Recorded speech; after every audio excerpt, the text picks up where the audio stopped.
अंगाने पिळदार वाटणारा हा पहिलवान, खरं तर मी लाडाने याला पहिलवान म्हणत असतो.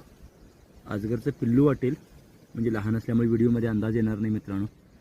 दुरक्या घोण जातीचा हा बिनविषारी साप आहे.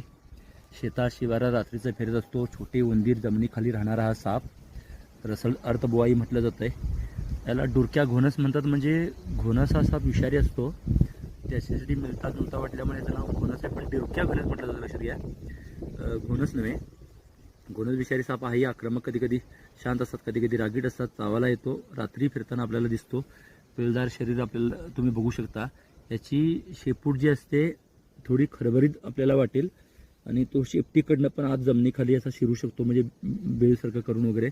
शेतकऱ्यांना साप हा जमीन खोदताना, विशेषतः आपला भाग काळी जमीन जी आहे त्या भागात वगैरे म्हणजे ती बांधताच आम्ही माती टाकतो, मेरा घालतो असं म्हणतो, त्यावेळेला वगैरे हा साप दिसतो. नाही तर हा रात्री फिरणारा साप आहे. आणि शिकारीला म्हणजे हा आवळून ठार मारतो, लक्षात घ्या. आणि विषारी हा साप नाही. तुम्ही डोळे बघू शकता उल्लेश कसे आहेत, शरीराची रचना बघू शकता ह्याची. आणि याची शेपूट जी आहे ती जास्त खरबरीत आपल्याला वाटते, थोडीशी बोथट आपल्याला शेपूट वाटेल ती.